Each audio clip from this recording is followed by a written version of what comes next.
નમસ્તે, મારું નામ છે ગરેજા રાજેશ. નમસ્તે, મારું નામ છે સોહાન રોહિત. અમે સુદામાજી આદર્શ નિવાસી શાળામાંથી અહીંયા આવીએ છીએ અને તમારી સમક્ષ એક પ્રયોગ પ્રસ્તુત કરીએ છીએ જેનું નામ છે ભૂકંપ એલર્ટ. તો ભૂકંપ એલર્ટ વિશે જાણવા પહેલા આપણે ભૂકંપ વિશે થોડી માહિતી મેળવીશું. તો ભૂકંપ શું છે? ભૂકંપ જમીનની અંદરની ટેક્ટોનિક પ્લેટોમાં થતી હલનચલનથી ઉર્જા બહાર પડે છે અને તેને ભૂકંપ કહેવાય છે. ભૂકંપ કેમ આવે છે? જ્યારે ટેક્ટોનિક પ્લેટની ગતિ સૌથી મુખ્ય કારણ, પછી ખાણકામ અથવા માનવસર્જિત વિસ્ફોટો, જ્વાળામુખી પ્રવૃત્તિ વગેરે. ભૂકંપ આવે ત્યારે શું કરવું? અંદર હોય તો બારી દરવાજાથી દૂર રહેવું, અને બહાર હોય તો ઇમારતો વૃક્ષો થી દૂર રહેવું અને લિફ્ટનો ઉપયોગ કરવો નહીં ને ખુલ્લી જગ્યા પર જવું.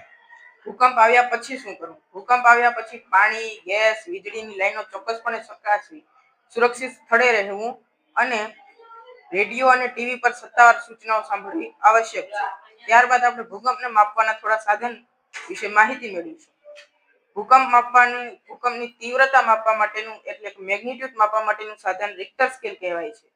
ભૂકંપની નુકસાન કે અસર માપવા માટે એટલે ઇન્ટેન્સિટી માપવા માટેનું સાધન મકરેલ સ્કેલ છે. જ્યારે ભૂકંપની તરંગોની નોંધ લેવા માટે સિસ્મોગ્રાફનો ઉપયોગ કરાય છે. જ્યારે ભૂકંપ આવે તેની મદદ જમીનની અંદર સેન્સર હોય છે, તેથી બઝર અને એલઈડી એક્ટિવ થાય છે.